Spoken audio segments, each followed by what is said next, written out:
Hi, welcome to another video on our channel. Here, we share stories of people who have had near-death experiences and other spiritual encounters. Today, we're going to hear the story of Dr. Julie Poole. She recounts having spent 3 days in heaven, and what she saw about the future is surprising. If you haven't subscribed to the channel yet, subscribe now. Turn on the notification bell to receive updates on new videos. Now let's listen to Julie's account. Hello, thank you for having me. I am Julie Poole, a spiritual coach, tarot reader, and YouTuber. I had a normal childhood until I was 5 or 6 years old, but like all children, I was very intuitive. We are born with psychic abilities, and we know that children have imaginary friends, see things, and are sensitive to energies, as I was. However, everything changed when I was about 8 years old. I'm not sure if I was 7, 8, or 9, but it was during this time that my parents separated.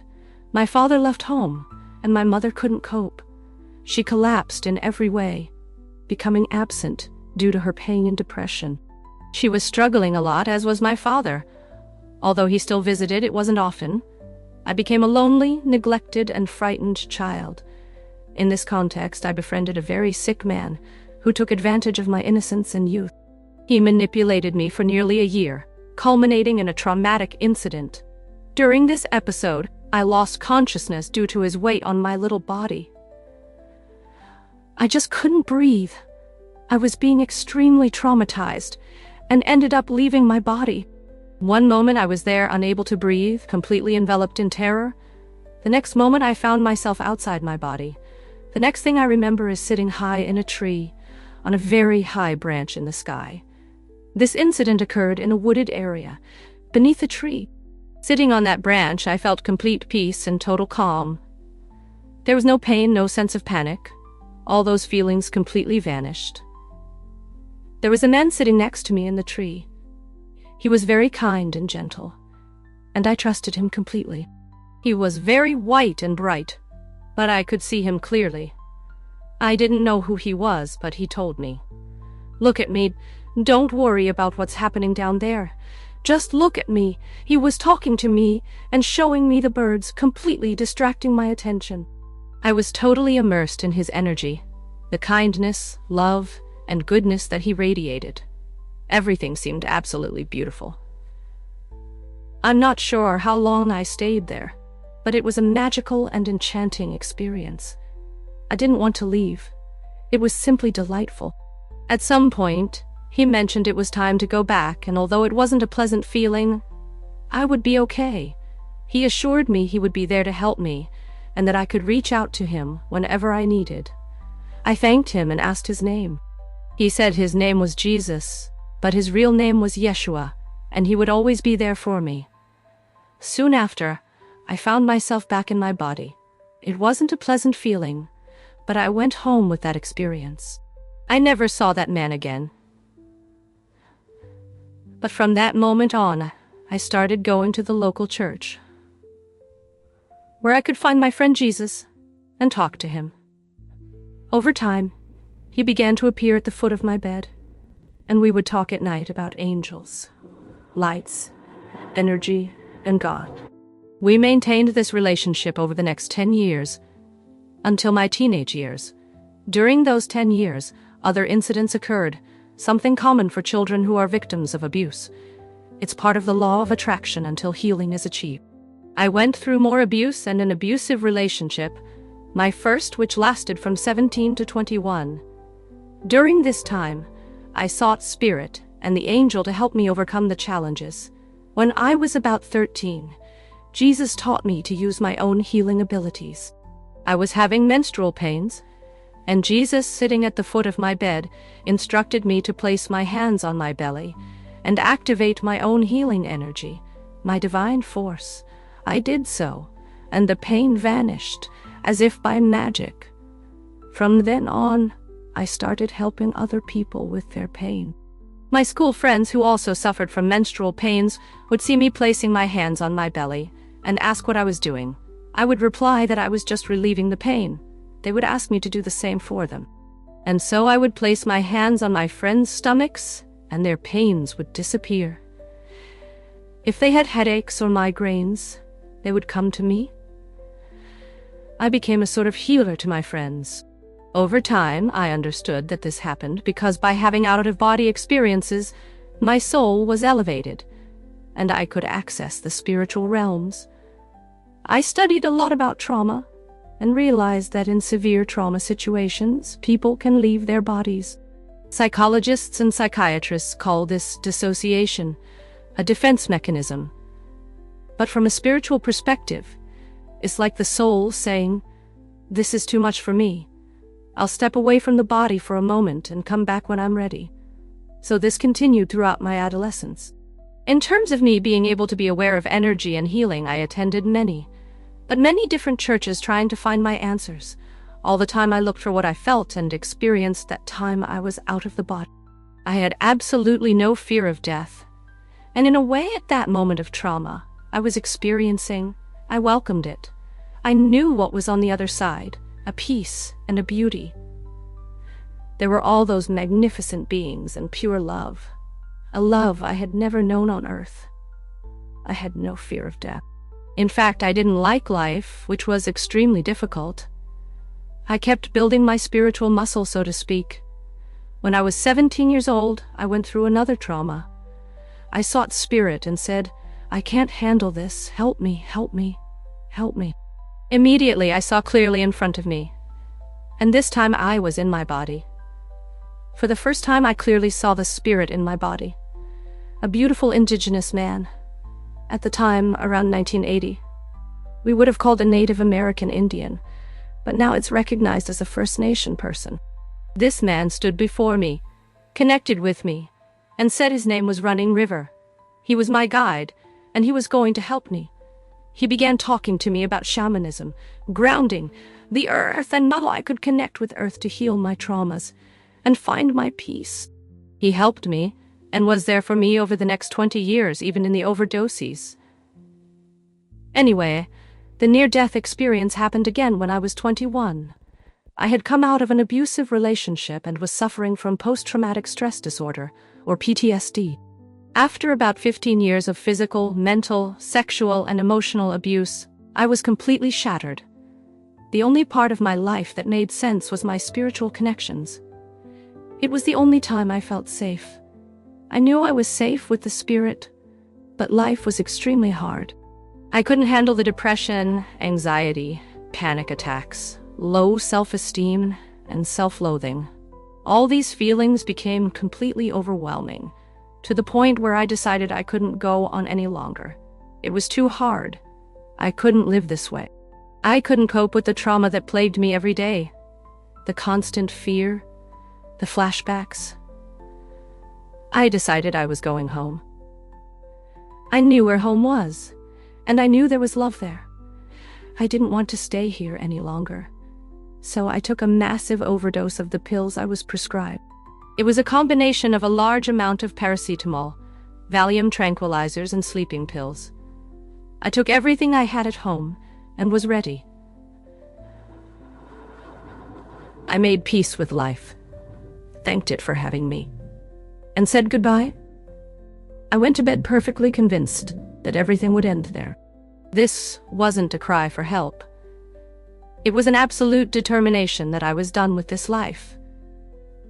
I remember falling asleep with absolute happiness and never needing to wake again. Suddenly, I saw my guides and angels around me. They lifted me and took me to higher realms. I remember saying, "I'm going home." And they replied, "No, you're not. It's not your time."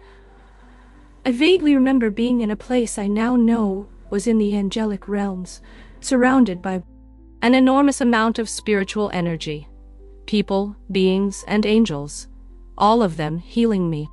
They were determined to ensure I wouldn't die, and that they would heal me. I'm not sure how long I stayed there, but I remember arguing with them, saying I didn't want to, that I wouldn't come back. They insisted I would, that I had much work to do, that I had agreed to this, and had planned this journey. They told me that, from the beginning, it would be very difficult, and that my life would start in a challenging way.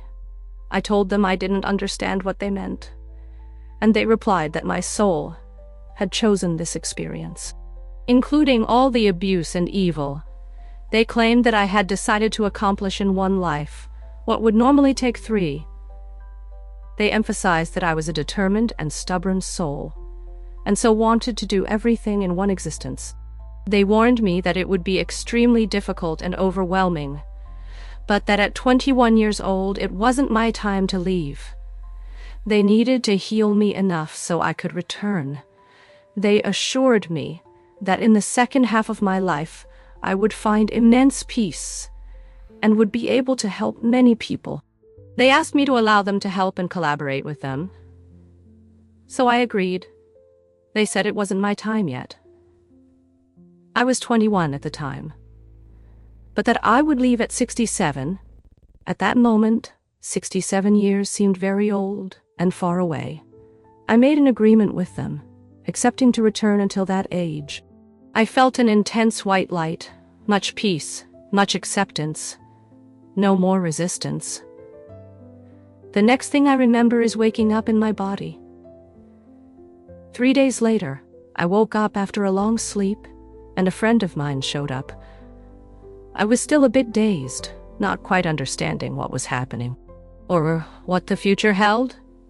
In the last 20 years, there has been a great awakening, something that was predicted a long time ago.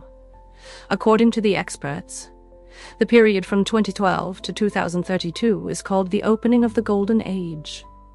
This period is characterized by a transition to an era of love, insight, self-awareness, compassion, and kindness. We are progressing towards truth and openness. Although this takes time, when we look at where we were 50 years ago and where we want to be, we realize that the world will be far from a utopia in 2032, but it will be the beginning of this new golden era. The Golden Age implies a transformation after millennia of power abuse, control, repression, suppression, corruption, and greed. During this period, the few controlled the masses. Now light is being shown on what is false and corrupt, bringing equality. The world is not getting worse.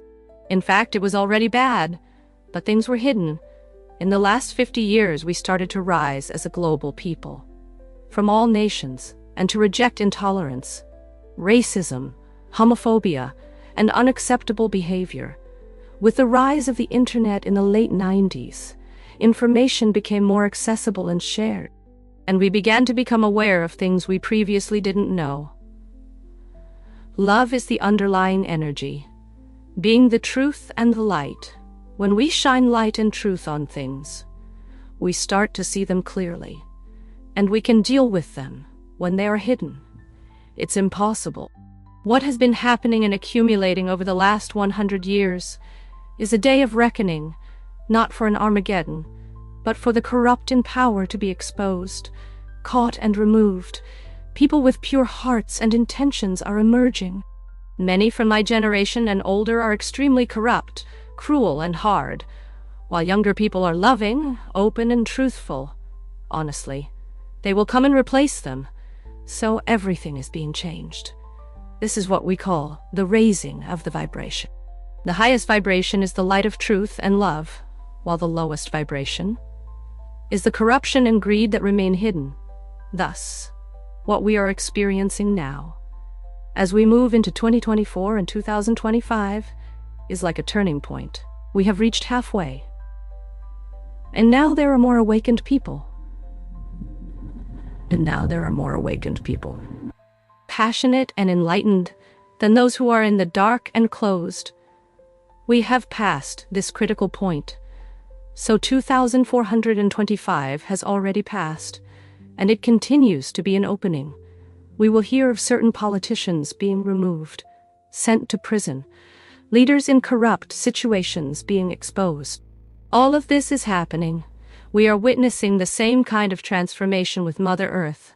We are becoming increasingly aware of climate change, of what is being done, and what isn't. This will start to intensify more and more. Basically, we are all being brought into the light. We need to care for each other, the planet, and take responsibility. when we live in a place of truth, authenticity, and love. Taking responsibility isn't a problem, right? Because I am a good person and I am doing good things. But if you are corrupt and do bad things, it's time to be held accountable. Things are changing, and we will see more of this in 24 and 25. This will continue, and may seem a little chaotic. But please, trust that it is to expose what needs to be seen, so it can be released and healed. When we get to 2030, 31, 32, we will find everything settling in a new way. Let me give you a very concrete example. In 2008, we had a global financial crisis, and many people suffered. The reason for this crisis was that, for 10 or 20 years, mortgage lenders allowed themselves to have no regulation, to not follow rules. They could do whatever they wanted. This blew up and hurt a lot of people, right? But the result was the implementation of new regulations and rules. No more lending money to people who cannot afford it. No more going beyond one's means. Rules and restrictions were put in place. Now, although we are globally in another financial crisis, we haven't had anywhere near the suffering we had in 2008, 2009, with people losing their homes and going bankrupt. That difficult period brought to light the need to avoid corruption within the financial system and implement rules. This kind of thing keeps happening. When we see things falling apart, it may seem like a disaster, but new rules arise to make everything better. Fairer, more transparent, more true, more correct. This is what is happening. Additionally, we have artificial intelligence on the rise, which will open us up even more and help us, my team tells me. And I know anyway, that there has been a lot of activity from what we call extraterrestrial aliens, right? These are beings of light who are more advanced than us technologically, and in every other aspect.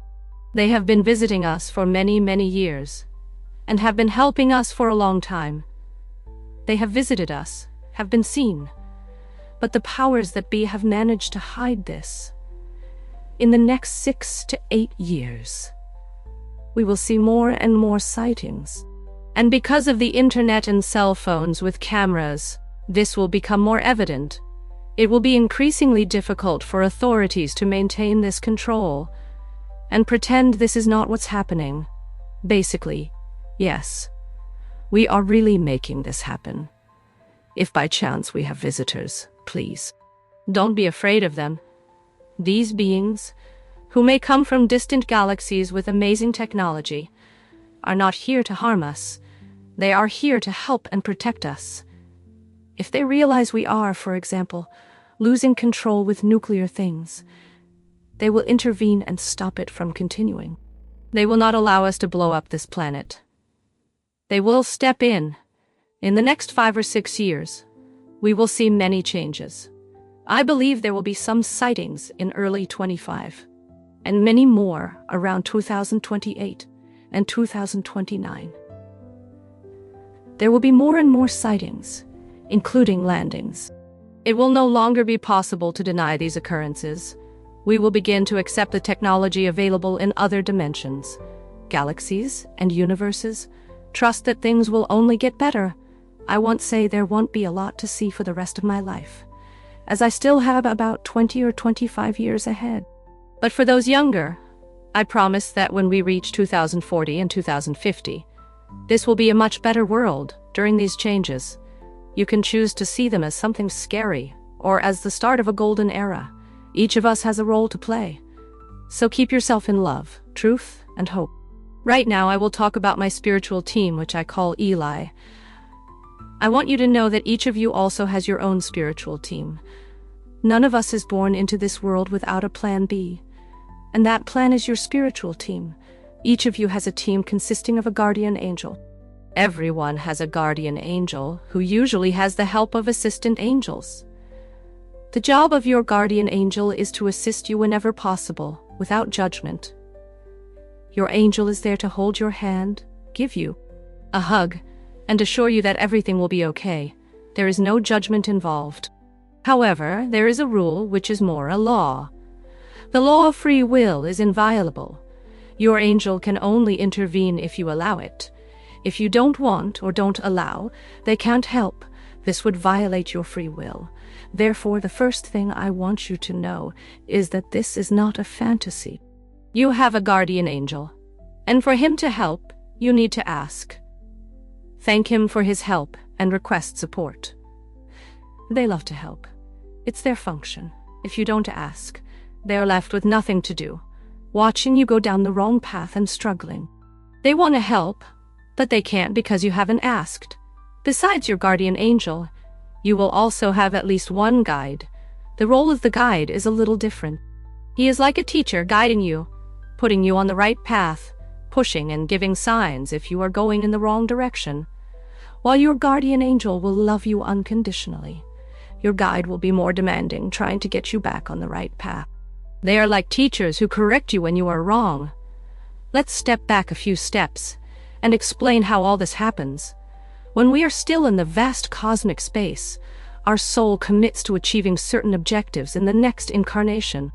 This space between lives is a place of reflection and preparation, where the environment is serene and illuminated by a soft light that seems to emanate from the very ether.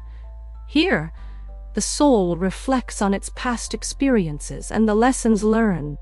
Each existence is meticulously reviewed, analyzing what went well, what failed, moments of brilliance, and those that brought suffering and pain. During this analysis, the soul reevaluates its actions and their impacts, both positive and negative. This process of deep introspection is essential for spiritual growth. From this detailed review, a new life plan is carefully drafted. This plan is not just a list of tasks, but a complex and interconnected strategy for spiritual evolution and karmic balance. The same soul, carrying with it the memories and accumulated experiences, chooses a new physical body to inhabit. This body will be the vehicle to accomplish the new objectives set for the next life. For example, in my case, my life plan included cleansing the karma accumulated by me and my ancestors. This means I needed to balance any damage caused in previous lives, correcting past mistakes and harmonizing energies. Additionally, my plan involved practicing forgiveness in challenging situations. Forgiveness is not a simple task. It is one of the highest forms of love and spiritual power. Facing and forgiving difficult situations requires a great emotional and spiritual effort, but it is essential for the soul's growth. Each act of forgiveness brings us closer to our true essence, which is unconditional love. Another aspect of my life plan was to grow in love, not just in trivial situations, but also in the most complex and painful ones. Love, in its purest form, is the force that drives the universe and connects us to all beings. Therefore, learning to love unconditionally, even in adversity, is one of the greatest challenges and goals of the soul. By choosing the right parents and the correct circumstances to be born into, the soul prepares the ground for the lessons it needs to learn. In my case, being born from parents who would separate and neglect me was part of my plan. These circumstances would allow me to face and overcome abuse, a painful but necessary experience for my growth and learning of independence. I lived most of my life without the constant support of a present family. My parents, though they loved me, were not there to support me in crucial moments. This forced me to develop an independence that I might not have achieved in a life with more family support. This isolation led me to moments of deep introspection and sometimes self-pity. I would ask why I had to face everything alone, without the support many take for granted. However, when consulting my spiritual team, I understood that this solitude and lack of external support were essential parts of my growth. My soul had opted for this specific experience to learn to find strength and success without relying on others. In past lives, I had already experienced the unconditional support of loving families. Now the lesson was different: to find love, success, and inner peace without this support. This understanding brought a new perspective to my life. I realized I wasn't a victim of circumstances, but a student of life, learning valuable lessons my soul had chosen. Every difficulty, every challenge was an opportunity for growth and learning. With this new vision, I began to see my parents not as responsible for my hardships, but as integral parts of my life plan, helping me achieve my spiritual goals. My spiritual guide, whose presence is constant and comforting, plays a crucial role in this process. He guides me and keeps me on track, even when my decisions lead me down winding paths. He is always present, whispering advice and offering subtle signs to help me make the right decisions. Sometimes the signs are clear and direct. Other times they are subtle and require a calm mind and an open heart to be perceived. Learning to listen to these signs and follow my guide's guidance has been a fundamental part of my spiritual development. Over time, I've learned to trust his guidance more and understand that even in the hardest moments, there is a reason and a purpose behind every experience. This journey of self-discovery and growth is continuous. Each life, each experience is a new opportunity to evolve and get closer to our true essence. Forgiveness, love, and independence are just some of the lessons my soul chose to learn in this life. By understanding and accepting these lessons, I can grow spiritually and contribute to the well-being of everyone around me. Therefore, when we look at our life from this wider perspective, we understand that every challenge is an opportunity for growth and learning. Every hardship is a chance to evolve and become a better version of ourselves. And above all, we understand that we are never alone. Our spiritual team is always by our side, ready to guide and support us, as long as we allow their help and guidance. We choose the appropriate parents to be born into the right circumstances. My main guide works with me, planning to bring certain people into specific moments of my life. Not all details are planned, but the key points are. It was planned that I would be born to parents who would separate and neglect me, allowing me to experience abuse. This was part of the plan to teach me independence. Throughout life, guides work to keep you on track, but you still have free will. At 21, I decided to give up, but my guide made me come back and move forward, as it was crucial for my development and to help hundreds of thousands of people. That's your guide's job. So what did you think of this incredible story? Share your opinion in the comments. Consider supporting our work by donating any amount. The Pix key is in the video description. Don't forget to subscribe to the channel. Activate the notification bell to be alerted with every new video. Let's bring hope to more people that there is life beyond what the eyes can see.